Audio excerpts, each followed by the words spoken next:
Assalamu alaikum. Hello everyone. I am Shazmun Nahar. I am a proud mother of an autistic daughter who is 9 years old and nonverbal.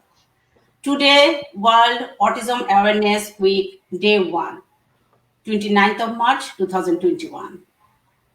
Me, myself, Sania Rahman, I am a content creator, and Soch, Gurgaon, Dr. Manish Samnani jointly organized these special events today, and we are proudly present today. World legends, we can say, they are the legends in our world. I'm going to introduce our legends now on the screen.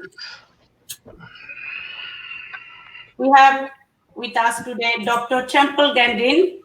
Dr. Temple Gandin, professor, Colorado State University. She is 100 most influential people. She is the one of them. We have Dr. Stephen Mark Shore, a special education professor, Adelphi University, New York. We have Dr. Manish Samnani, occupational therapist, PhD scholar, and founder and director of Soch. We have with us today Dr. Nusrat Ahmed, Yasmin Ahmed, research fellow at Olga Tennyson Autism Research Center, Latrobe University, founder and director at Hope Autism Center. Hi. Welcome to our special live session today. Now, before we move to the main session, I would love to share 2 video clips of our legends. And the one is started with Dr. Dr. Temple Grandin. Word of autism. But what you do is you learn better, is you learn autism. But what you do is you learn better, is you learn more and more things. Well, I didn't speak until I was 4. Now I have a BA and a master's, and I'm studying for my doctorate.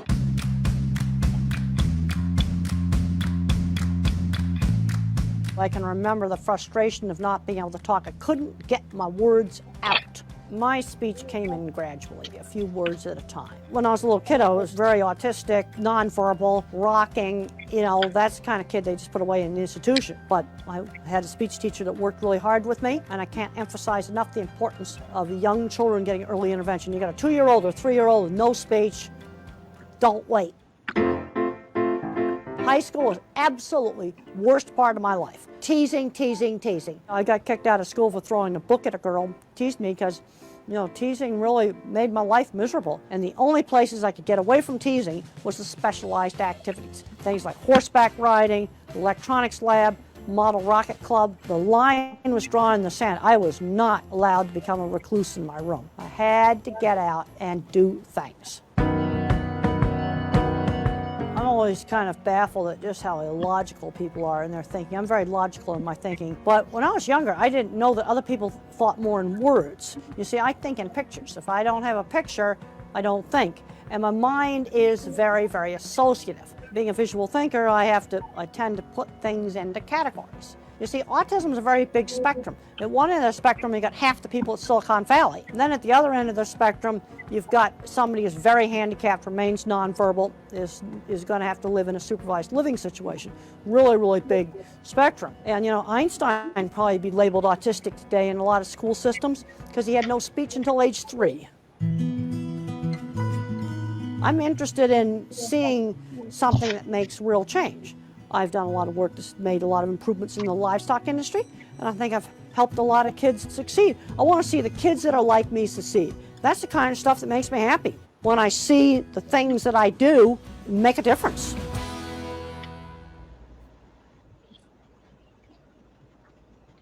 Dr. Stephen Shore is a professor at Adelphi University in the United States and an internationally renowned expert in the study of autism.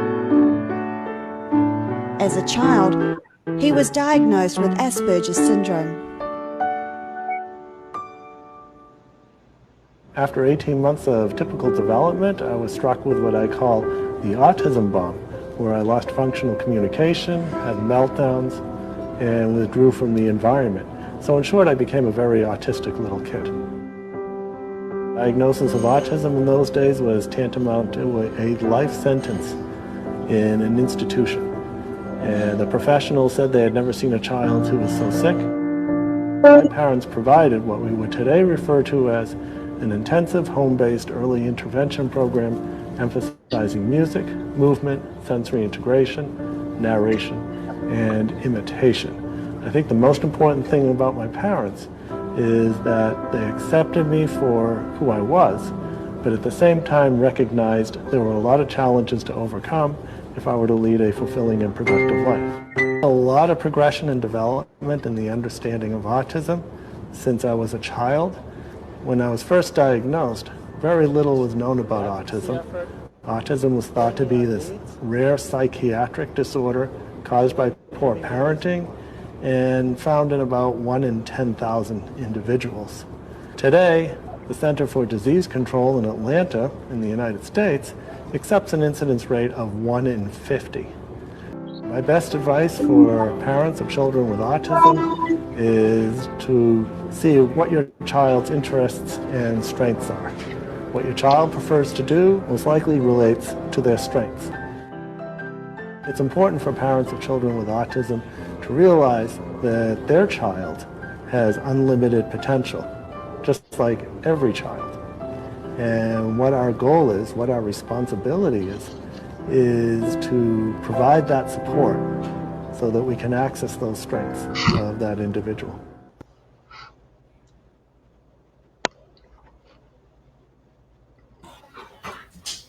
Now I would like to ask Dr. Temple Grandin to say some few words for all the audience.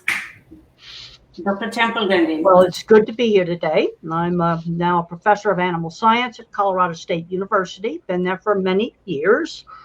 And when I was 2.5 years old, I had no speech. Just the other day, I talked to a mom that had a 2-year-old who was nonverbal. And I said that she was lucky to be able to get started on early intervention, early education, really early. I got into a very good intensive program when I was 2.5 years old. And one of the first things they did with me was a lot of emphasis on taking turns. You know, little autistic kids, they like to spin things. We'll turn it into a game where we take turns. It's very important for these kids to learn how to wait and take turns. I had a lot of emphasis on that. Now, the thing I observed is that some teachers who work with very young autistic children have the ability to really engage these kids. And there's others that don't. It's almost like some teachers are just born with the ability to really engage, because you have to kind of intrude into the world a little bit. You got to push a bit. But if you push too much, you can drive them into sensory overload. And sensory oversensitivities are extremely variable. Some kids will be really sensitive to sound.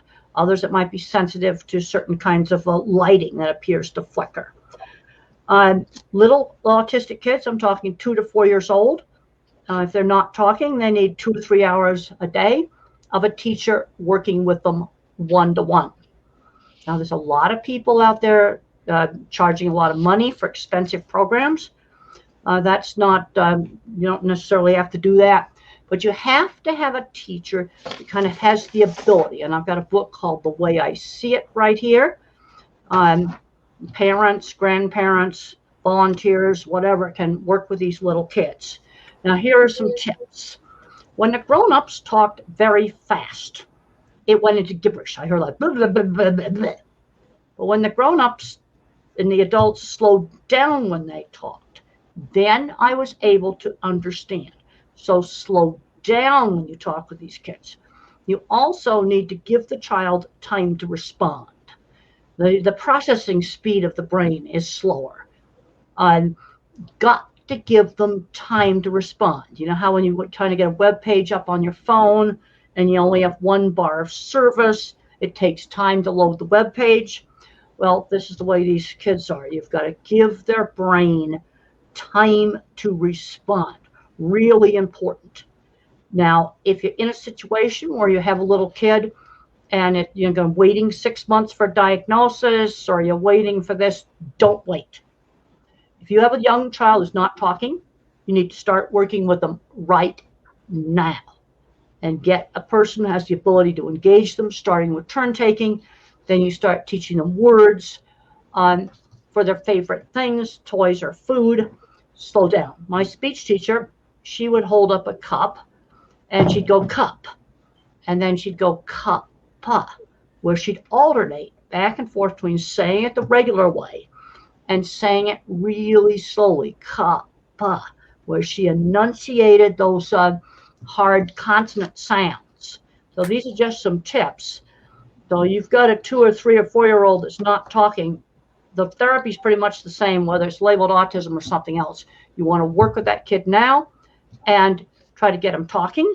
Also, you need to teach them basic skills, things like getting dressed, brushing their teeth, showering, maybe not the 2-year-olds so much, but with the little older kids. You need to start working with them right now. The younger you start working, the better.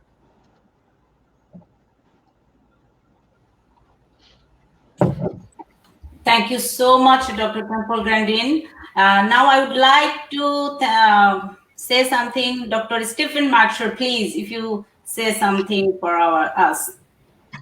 Yeah, certainly. It is a pleasure and honor to be with you today in celebration of Autism Awareness Month. And as I see it, I see autism awareness as building a solid platform in which to accept autistic people, to work with the characteristics, to get into the autistic person's world. And what I mean by that is that at 18 months, I was struck by the regressive autism bomb, like about 30% of us, where I lost functional communication, had meltdowns, I withdrew from the environment, and I became a very autistic little kid.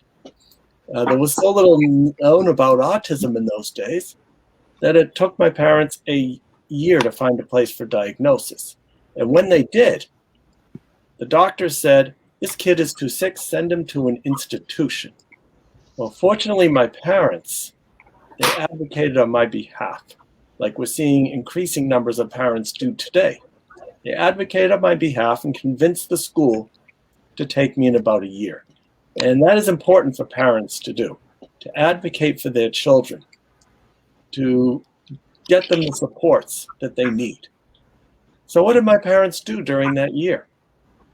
Well, today we could term it as an intensive home-based early intervention program. There was a lot of movement, there was music, there was sensory integration, there was narration, there was imitation.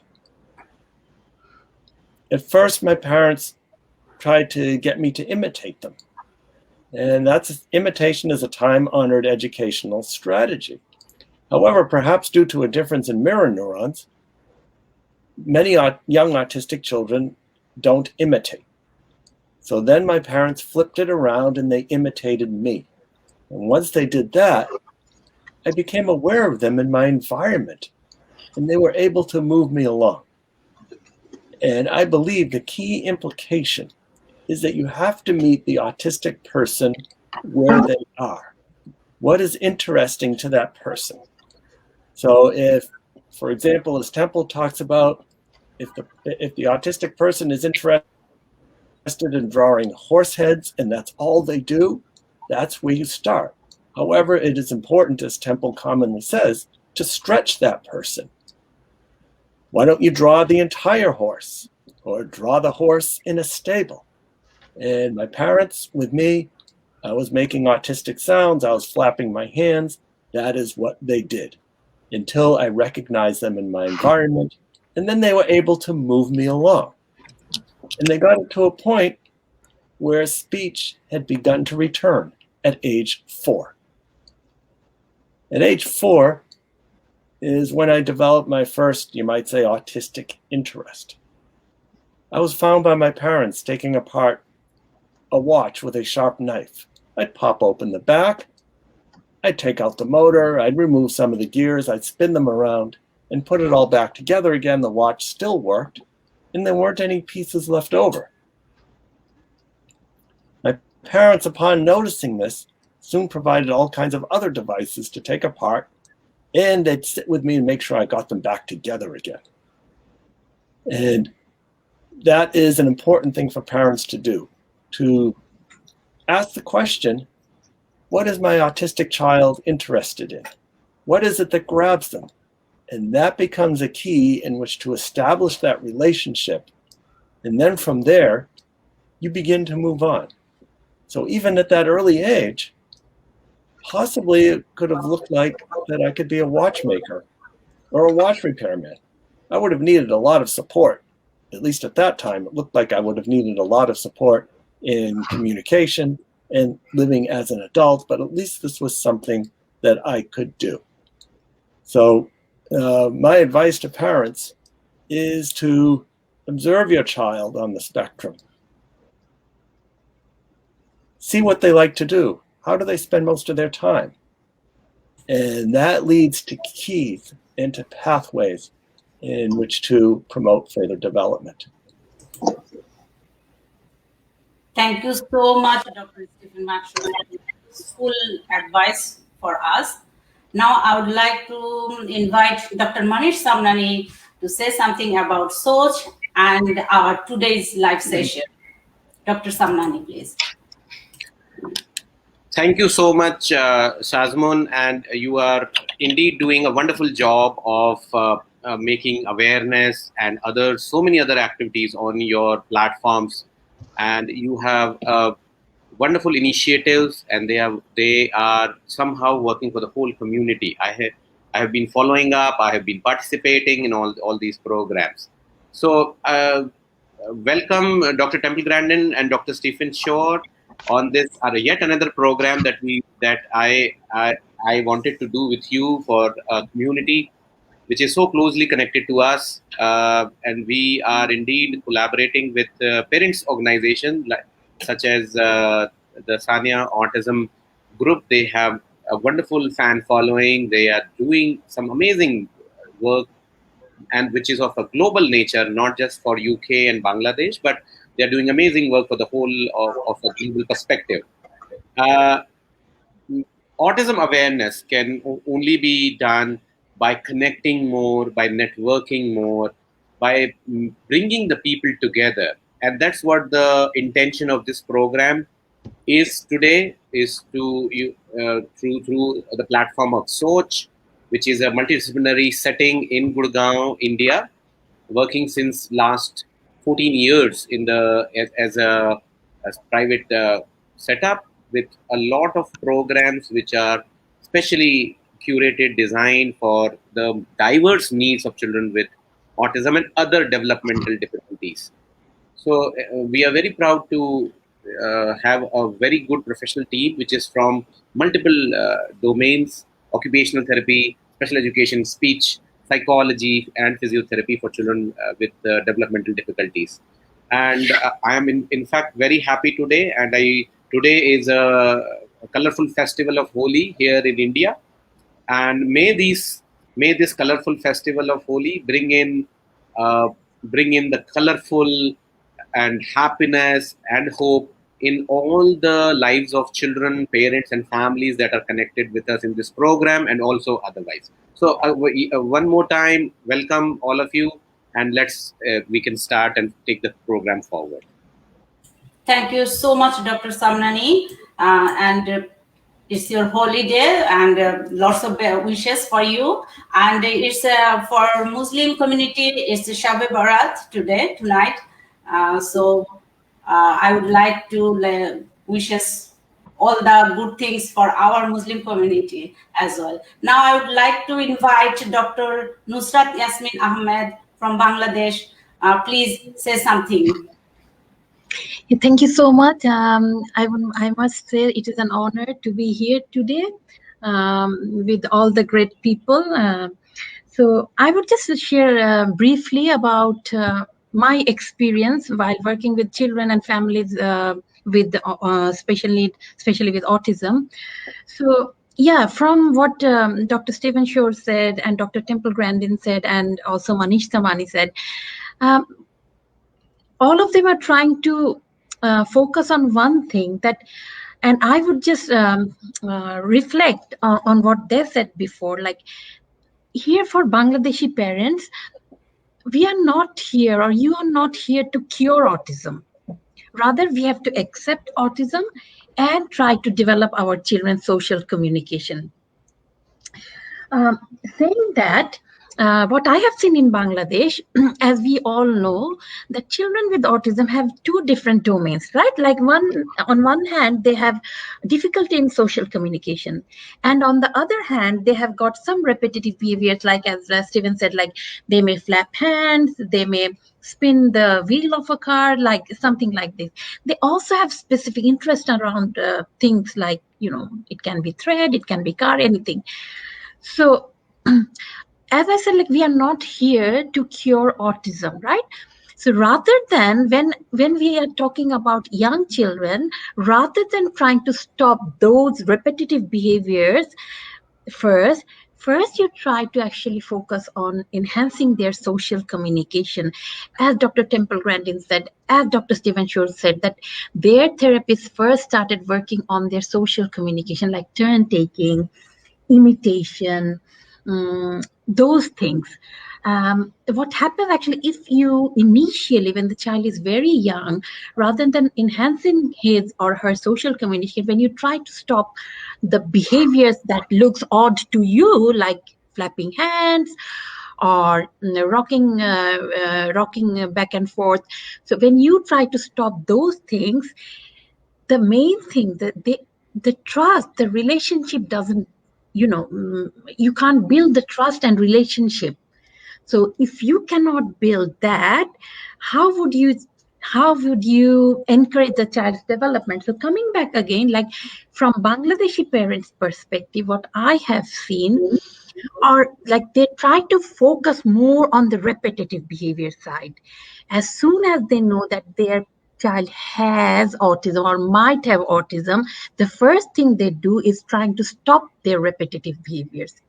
So my request, as other speakers said, like try to enhance their social interaction first and accept them as they are, and then gradually develop with the child. Thank you so much, Yasmin. Thank you so much, Dr. Nusrat Yasmin Ahmed. Now I would like to ask, now we will go to question and answer. And here we have our parents who joined from England. Mehbooba Firdaus. Mehbooba Firdaus has some questions for Dr. Temple Grandin and Dr. Stephen Mansour. Mehbooba, can you hear us? Yeah, Yes. I can hear you. Yeah, thank you very much, Shazmoon. I'm so honored to join in this session, and especially Dr. Temple Grandin. I am a huge fan of you. After watching your biography, then I realized, okay, how to deal with my older son. Both of my son are autistic, and my older son started to talk when he was 4, and it was so motivated that I was I was crying whole night that I was watching after watching your biography. And then I started to work with my older son slowly, and he is now in mainstream school. But the problem is with social and communication difficulties, and people can manipulate him easily. That's the main problem with him. He is also is not taking care of his belongings. His watches, he can't find it. His things, he can't find it. Like he's not taking care of things, and like for social cue, if he thinks that, okay, I'm thinking about the person like that, he will also react me with that, but it is not happening. So always he have the mood swing and upsetting behavior. So what should I do about him? He's 12. He nearly 12 years old. Next month he will be 12, and he's in mainstream school year 7. Well, maybe I can comment on when I was 6. Everything was kind of a big mess too, but I started to have some things I like to do, like drawing. And I think it's very important to expose kids to a lot of different things so that you can find out what their interest is. If Stephen talked about taking a watch apart, hadn't been exposed to a watch, wouldn't have taken it apart. If I hadn't been exposed to a horse, I wouldn't have been drawing a picture of a horse. And art was my thing. And my mother always encouraged my ability in art. And then she encouraged me to draw the entire horse. Now, I was also exposed to musical instruments. Now, that did not work for me. But for another autistic kid, they could be very talented in music. But you would not know that if you didn't expose them to musical instruments. And there's an individual from India, Tito Mukhopadhyay, who's remained nonverbal. And there's a book that he's written called How Can I Talk If My Lips Don't Move? Strongly recommend that book, because his mother took him everywhere, to the market, to the train station, exposed him to lots of different things. Now, he's got more severe autism. He types completely independently, but he can't control his movements. Some of the repetitive behavior he has, he cannot control.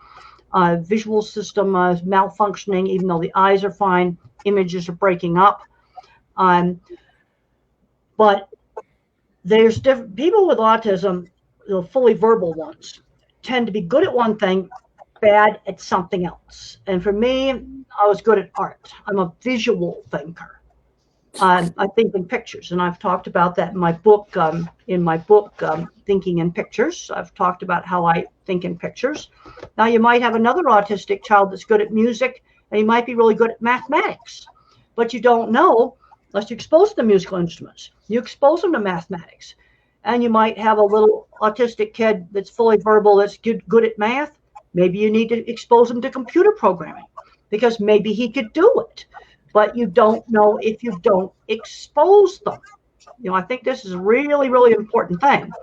I'm in the cattle industry, and I got asked, well, how did I get into that? Well, I was exposed to it as a teenager. Hadn't been exposed to the cattle industry, I would not have gotten into it. And then some individuals are a word thinker. They think in words. So some are a visual mind, some are more mathematical, maybe a musical mind, and some are a word thinker. And the thing is, autism is a very, very big spectrum. It ranges from people that make electronic devices, programs like the StreamYard program that we're using. Somebody had to program it. I have visited the companies that make technology, and there's a lot of people on the mild end of the autism spectrum working there as programmers. Another big problem I'm seeing with a lot of autistic kids is they're getting too overprotected. And they go, oh, well, we'll order his food for him. I go, no, you go to a restaurant, he needs to learn to order his own food. And I'm seeing grandfathers coming up to me, grandfathers that may have been a NASA space scientist on our moon mission, 50 years ago. And he discovers he's autistic when the kids get diagnosed, but he was a fully verbal type, with no speech delay. And that grandfather had jobs when he was young, delivering newspapers. And we need to be finding little jobs. Now, I know in your countries, there's lots of little tiny shops around.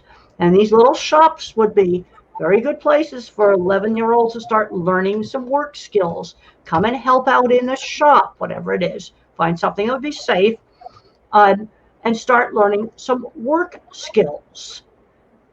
Because I worked in the construction trades for 25 years, heavy construction, steel and concrete construction. I worked with welders that I know are on the autism spectrum. I worked with machinery designers that had multiple patents, owned a metal fabrication company, and they would definitely be diagnosed autistic today.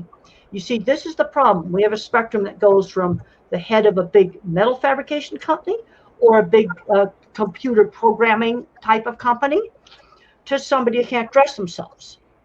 And it all has the same name.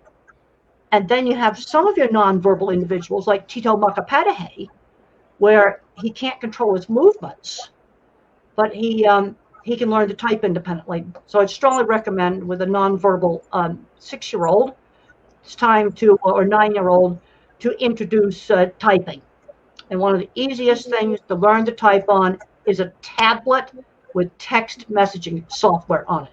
So put it in airplane mode so they can't send anything, but type on the tablet with the text messaging program, pass the tablet back and forth. And the reason why the tablet will work better than the big computer or the laptop is when I look down, my keyboard's way down here. So I push a button, then I have to look up. They cannot make the attention shift. And on the tablet, they can see that print appear next to the keyboard. That's why the tablet works, and I'd recommend a tablet because phones are too small. And some of these nonverbal individuals can learn to type. In the Autism Spectrum, I work with machine readers. Okay, I'm done. I don't know, some other interference came in. Thank you so much, Dr. Temple-Grandin. Yeah, they can see that print appear next to the keyboard. That's why the tablet works. I recommend a tablet because phones are too small. And some of these nonverbal individuals can learn to type. In the Autism Spectrum, I work with machine readers. I don't know, there's an echo that's going on. I don't know what's happening. Yes. Mehbooba, you can ask your second questions, please. Yeah, my 8-year-old is non-verbal autistic. He listened to different type of language, same cartoon in different languages, and sometimes he speaks like words like water, star, in Bengali, in French, in Spanish. Sometimes he says word, but in different languages. And when we want to imitate our words, he doesn't want to. He just press our mouth. He doesn't want to, and he just giggle. And when we copy him, then he giggles, but he doesn't want to talk. But he can, after 2 months, 3 months, suddenly he will say a word. Well, a question often comes up about whether you should use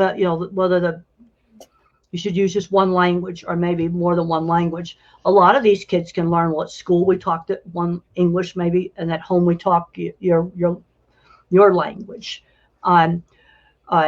If he's got a language that he seems to be good at, I'd probably encourage the one he's good at.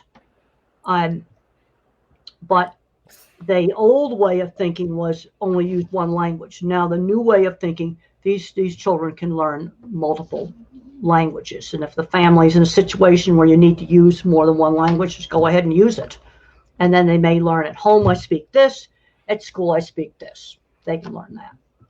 Like he can understand both English and Bengali. He can follow the instructions, no problem with that, but he doesn't want to talk. Maybe he'll type. Give him the text messaging program on a tablet and see if he'll type. And just because some of these individuals can learn to type really, really easily.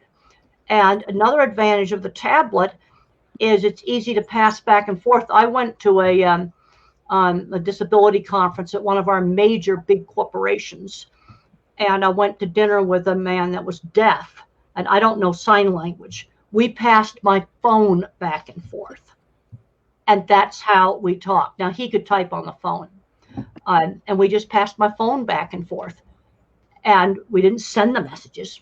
We just passed the phone back and forth, and we were laughing and having all kinds of fun. It was easy. Also, tablets are something that's readily available. There's lots of old electronics around too that you can find. Electronics is easy to find. Yeah, he is using iPad. He can use any kind of electronics. iPad. Well, let's encourage typing. Let's learn how to type. Now, the phone, I'd rather start with the tablet. Phones are very little, and some of these kids have trouble controlling movement. The tablet has a bigger keyboard. I would try that, and he might just start typing. I'm not sure which language he might choose, but I would use the language that works the best for him. Thank you so much. I like to figure out things that are simple that I know that people can do. Thank you, Dr. Temple-Grandin. Mehbooba, I think you are satisfied with the answer. Thank you very much. Now we move on to Dr. Stephen Markshire. Sir, I have a question. I have a question for Dr. Stephen Markshire. That it's basically about Bangladesh perspectives. I'm asking the questions. What will be your suggestion for our high functioning ones who are hiding in the society and struggling in personal relationships? They don't want to get diagnosed because of stigma. So what? Can you hear me? Yes, I certainly can. And for people who are more able to talk and interact, like Temple and I think it's important to show these individuals that that autistic people can be successful in the workplace and in the community. Part of what makes so much stigma for autistic individuals is that there's still a lot of shame in having differences and having disabilities. As this month is Autism Awareness Month, I think we need to move the conversation from awareness to acceptance. Acceptance of the characteristics of autism, as Dr. Nusrat Ahmad was talking about. Acceptance, working with the characteristics. So, for example, if you have a child in school who is not interested in doing math, for example, but they have an interest in using a flight simulator on a computer, immediately we realize that this is an activity he likes to do, and this activity can be used to motivate the child to learn math. However, a good way to go about this is not to take away this favorite activity, but to use this activity. There's plenty of mathematics involved in flying airplanes, whether it's trying to figure out how fast they're flying or how far they can go or how long it takes for them to go somewhere. And that's an example of working with the characteristics of autism, accepting those characteristics, and also pointing out various role models, people who are on the autism spectrum. Many people think that Albert Einstein was autistic. Many people think that Bill Gates is autistic. And Bill Gates seemed to do very well with his computer business.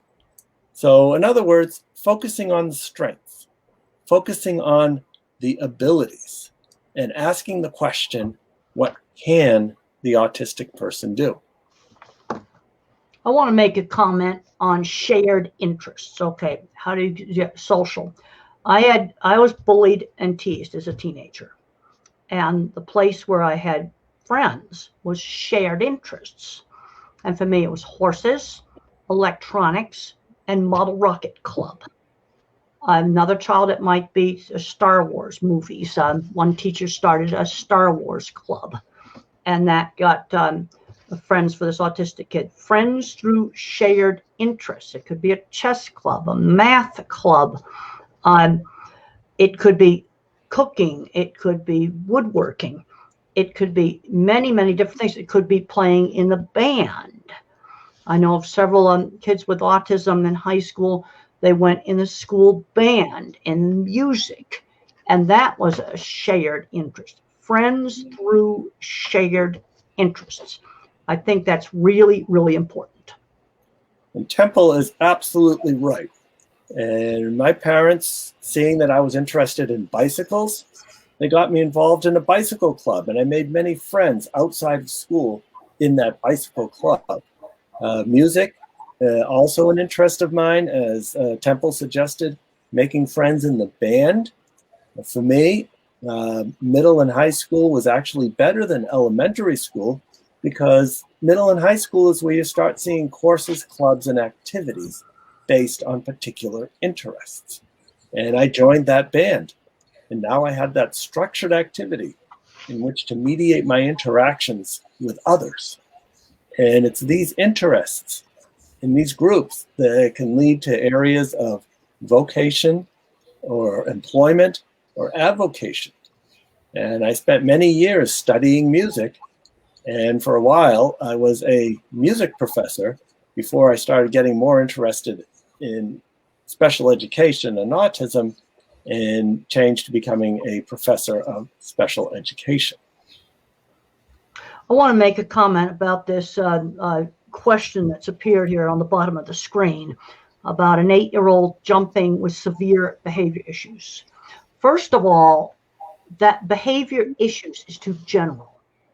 I do not know what the problem is. So let's discuss some of the things that might be causing a behavior issue.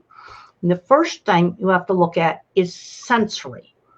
Does this problem happen in a noisy environment, a crowded shopping place, a train station, lots of people around? That may be sensory. And sensory problems are extremely variable. One child may have sound sensitivity, another kid touch sensitivity. Now, sometimes a sensory problem can be reduced by letting the child control the sound. So if it's a noisy thing like a hairdryer or a vacuum cleaner, you let the child turn it on. Let the child control it. And when they control that noisy thing, they may get to be able to tolerate it. So behavior issues can have a sensory basis. They can also happen because the child has no way to communicate, completely frustrated, no way to communicate. So maybe a simple way to give them something to communicate is a piece of cardboard with some pictures on it of foods, water. Maybe he wants a hat, some toy, where he can point to some things that he wants to give him a very simple way to communicate. So it could be sensory that makes behavior bad. It could be frustration because they can't communicate. Sometimes children learn to manipulate, where they have bad behavior to get out of doing something or to get attention. And then there are a few individuals where it's a psychomotor epilepsy, where they might be in a calm environment, all of a sudden they start screaming, and you treat that with an epilepsy drug. But that's relatively rare. It's more often that a lot of behavior problems are brought on by sensory oversensitivity. See, this is where you have to track it down and figure out what is causing the behavior. I also need to know what the behavior is. See, as a visual thinker, then I can start visualizing, well, this child is similar to one that I talked to at this conference. I have to put them in categories. But there's a tendency to overgeneralize. And it's impossible to answer this question when it's overgeneralized. Also, again, my book has got a lot of good tips in it, the way I see it. The Autistic Brain book, and these are both available in electronic books too. On sensory issues, because the first thing I want to look at with these behavior issues is, are they brought on by certain sensory situations? You can also get problems with lighting. Okay, we're getting a lot of LED lights now, and some of these LED lights, the child can see them flicker. Now, some individuals have this problem, others don't. This is where sensory issues are so variable. But you'd have a behavior problem too if your lights in your house were flashing like a strobe light. And we have all these new electronic lights now, and some have the flicker problem and some don't. So you need to figure out, is it a certain light that causes the problem? Then you'd have to get some, if you can buy the old-fashioned bulbs that waste energy, those do not flicker. They're getting, in the US, they're getting very difficult to buy now. But these lighting issues can be really bad for some people, not everybody, just some people.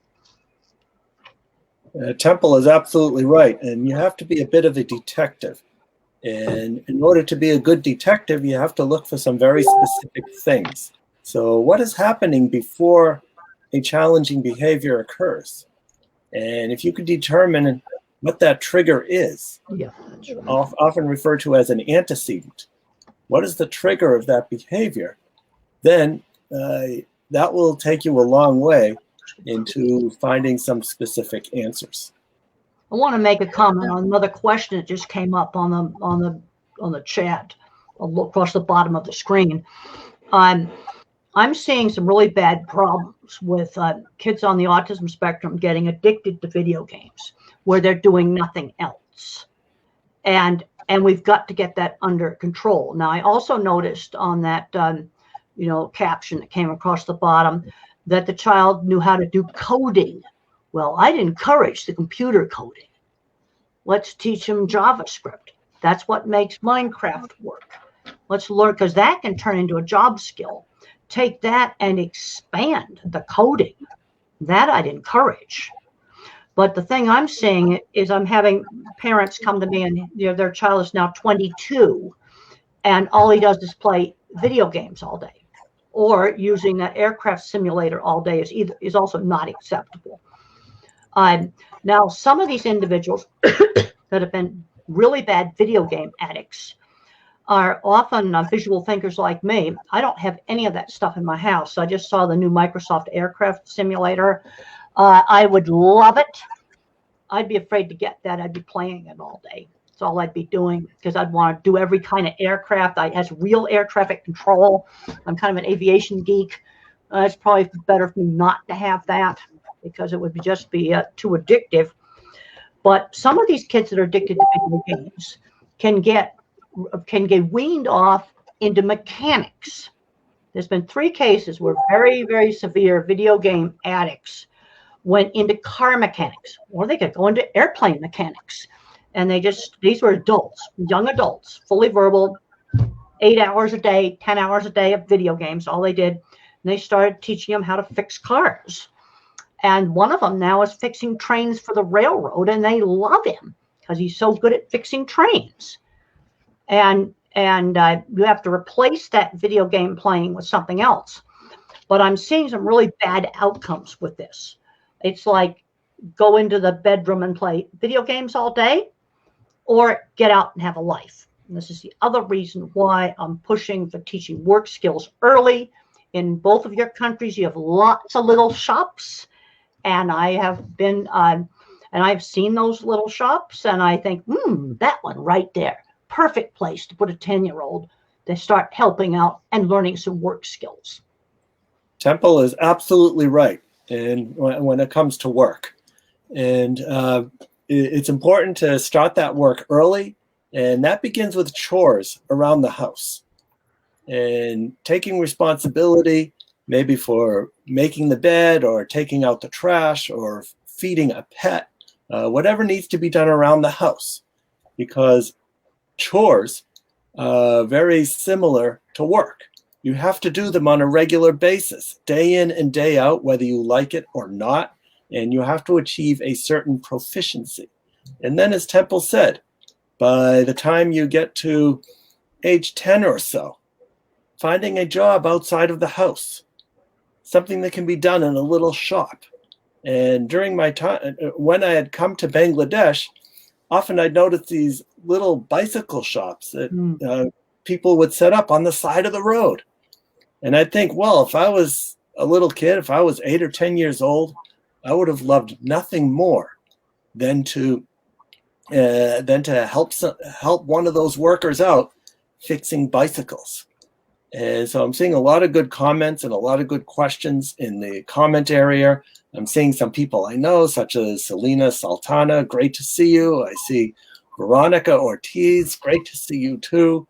And other familiar names and new names as well.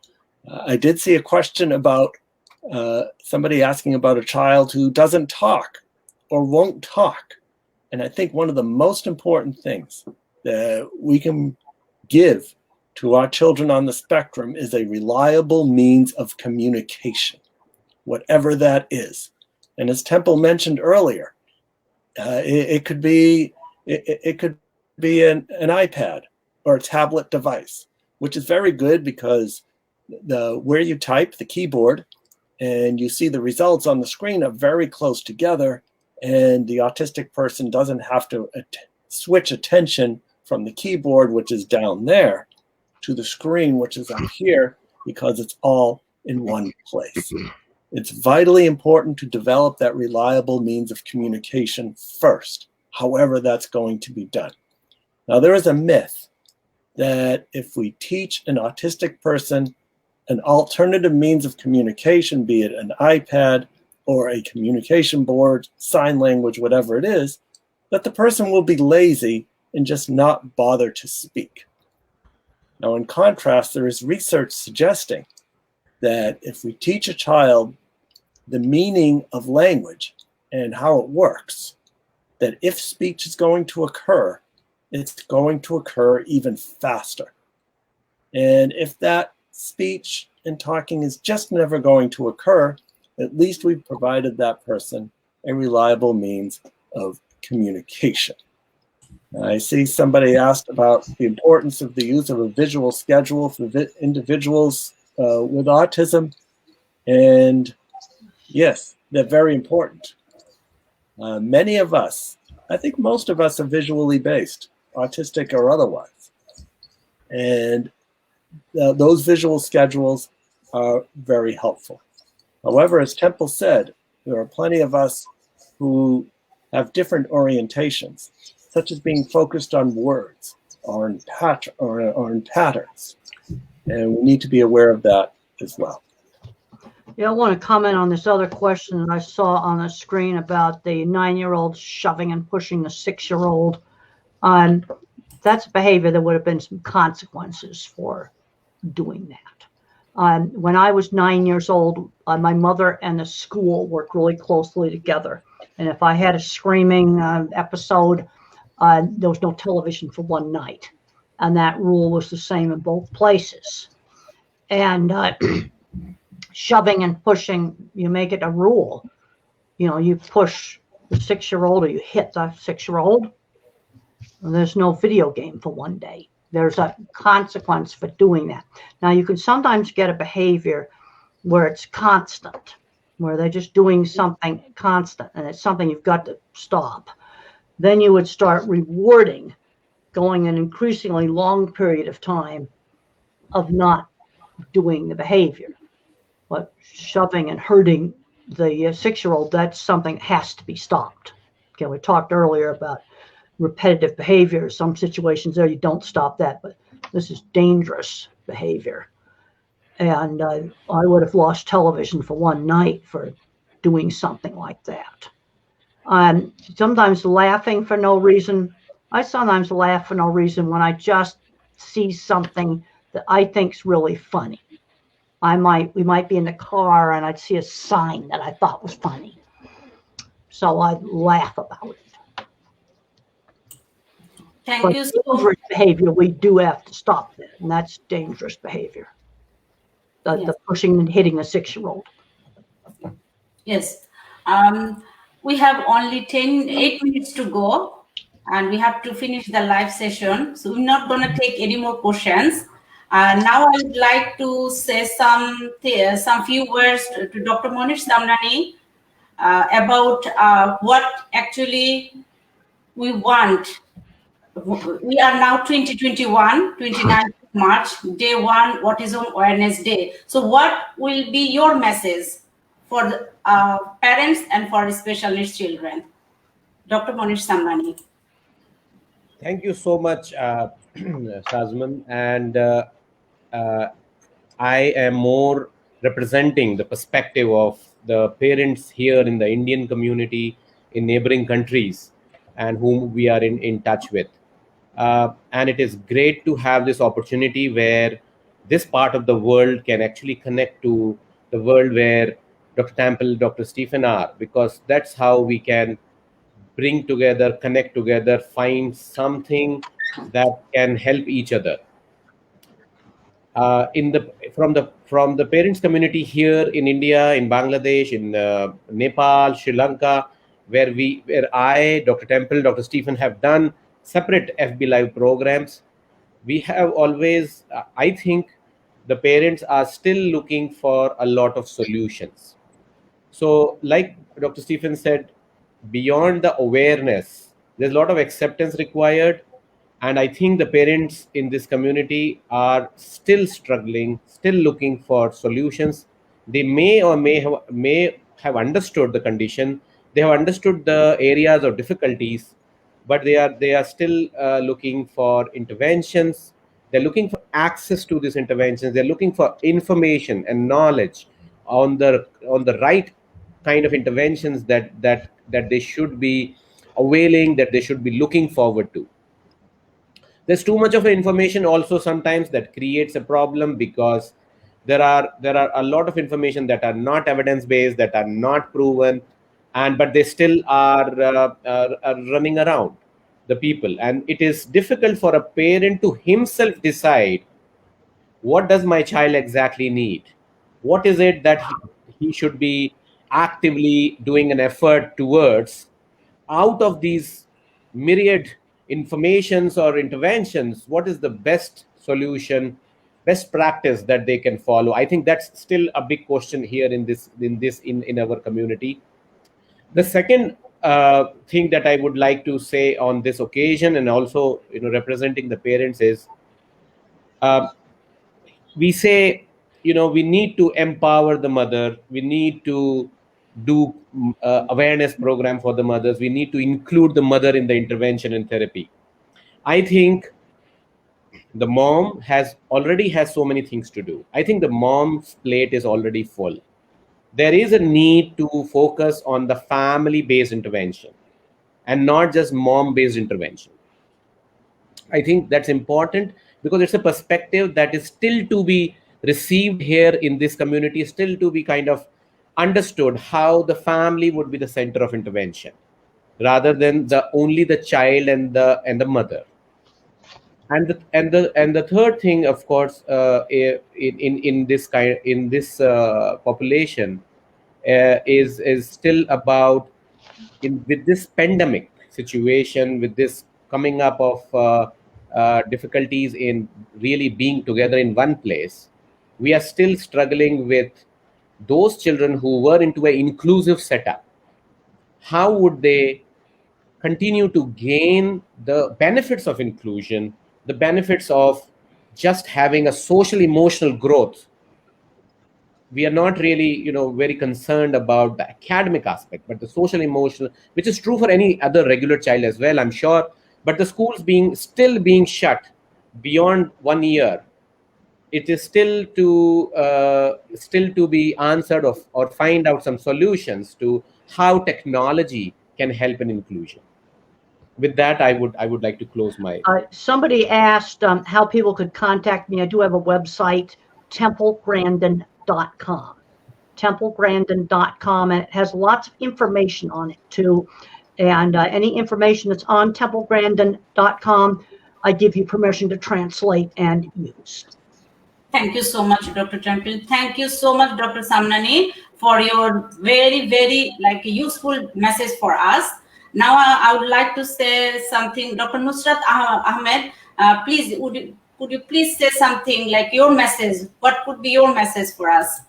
Yeah, so as Dr. Manish said, these connections between our world and the Western world is really very important, and we look forward to have more of this type of discussions. The thing is, the reason is we don't know what to do in our countries.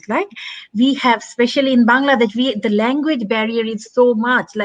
We don't know, many of us, even the professionals, they don't have the knowledge in English, so we don't understand. Even if you give us an article, we don't understand, we can't take the meaning of. So what we are trying to do mostly is kind of work towards children's development, but we don't have a clear-cut way around.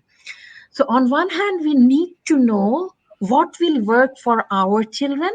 So these type of discussions actually give us as a direction, a path that we can follow. But more importantly, for the professionals of Bangladesh, not for the parents so much, but for the professionals of Bangladesh, I don't know about India, but I would like to know more importantly, what is not working for us.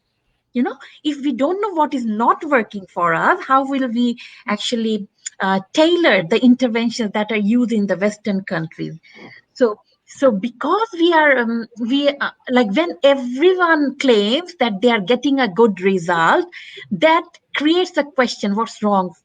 There is something wrong. So we need to find out. Actually, we need to have a clear direction, and these type of discussions will help to give us some of the help us in that way. So on the other hand, parents are being frustrated. They get frustrated, like probably they are not getting so much help from us professionals, so they get frustrated, which is quite okay. But what I would suggest, what I would request the parents, that please do not try to become a therapist. No matter what, you keep contact with the service programs. You try to build on your child's strength and interest. You try to work with the service program. You voice for your child, but you as a parent try to be the parent, because after everything, after all these things, the child needs normal parent-child relationship. If you do anything that will compensate the normal parent-child interaction, that won't be good. So actually what I'm trying to say is the relationship between the parents and professional has to be very trustworthy, clear, and transparent. Thank you so much. I want to make a comment. We have some areas in the United States where there's no services, and I always tell mothers, you cannot do all the therapy yourself because you're going to get so stressed out you cannot function. But we have some very good religious organizations, and I suggest that they get some grandmother volunteers. We don't have any services in parts of the U.S. Read books like this and some other books, because the worst thing you can do with a 3-year-old that's not talking is nothing. That's the worst thing you can do. And the thing I have seen with teachers or therapists, whatever you want to call them, some teachers and therapists have the ability, it's almost like a natural ability to get through to these kids. And then you see progress. Okay, what's progress? More speech, more interaction, turn taking, learning to dress, brush your teeth, your basic skills, because the therapy is not available. So so we can, but get grandmother volunteers, because a lot of older grandparents just sometimes have the ability to work with these little kids, because these little kids that are nonverbal need a lot of one-to-one interaction with an effective teacher. That's what I'm going to call that person. And you've got to get help. And you're just going to have to get it in the community. In my country, in the areas where there's no services, it's the religious organizations, the churches. And that's the support group that they have available. And maybe for you, it'll be the mosque.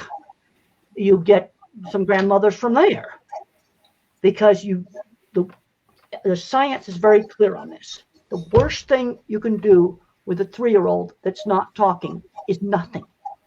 To just let them sit in the corner and play with electronics or TV all day. And Temple is absolutely right on that. And the most important thing, there's many different approaches out there, some expensive approaches, fancy methods, and we hear about a lot of things from other countries such as the United States, and they're all well and good. However, what is most important is that intensive one-on-one interaction with someone who understands how to interact with that autistic person. And as Temple mentioned, it isn't necessarily someone who's done a lot of reading and has a PhD in a particular subject, but it's someone who can connect on a personal level. You've got to have that interaction. They just know how to connect. And grandmothers have had, a lot of interaction with lots of children in a lot of cases. And sometimes it's a grandmother who could be a volunteer that could come into the house. I tell them the moms are stressed out. I just talked to a mom of a 2-year-old, newly diagnosed just 2 days ago. She's completely stressed out. I said, you've got to get some help. This is another low-income situation. And I said, you need to get some, go to your church, your religious organization, and enlist a grandmother to help. And the thing you will find, let's say you have 2 grandmother volunteers, one will have the ability to get progress in that child, and the other one will not. It is just some people have the ability to work with these kids, and you need to find them, and you need to do it now. Do not wait. Thank you so much, Dr. Temple Gandin, Dr. Stephen Makshor, Dr. Manir Samnani, and Dr. Nusrat Yasmin Ahmed.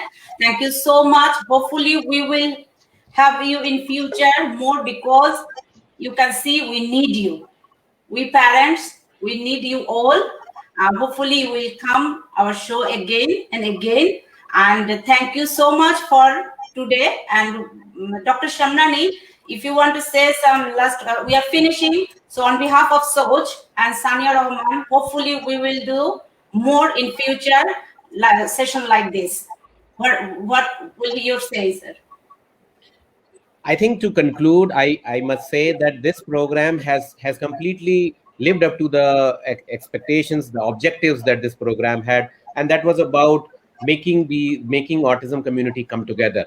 We have people from UK, we have people from India, Bangladesh, and from many other countries, and all thanks to Dr. Temple and Dr. Stephen for being so available, for being so reachable, that it is beyond any words about how can we express our gratitude to people like you who would uh, have taken out this time for such a program, not just once. I have Yes. had these programs multiple times now with the help and facilitation of Dr. Stephen, and connected with Dr. Temple. We also did a pediatric conference in India where both of them were a part of the presentations, and it's so amazing to have you so much easily in our reach. So thank you once again, and I hope we will continue to do these programs. Thank you so much. Thank you, the viewers who was joining with us today. And thanks for your question. Unfortunately, we couldn't able to take all the questions, but inshallah in future, we will try to get all the questions and answered. Thank you so much, Dr. Temple Gandin, Dr. Stephen Makshor, Dr. Manir Samnani, Dr. Nusrat Yasmin Ahmed for giving us such a lovely, wonderful evening. Thank you so much and have a lovely day. Thank you. Thank you. Thank you. Bye-bye. Bye. Bye-bye.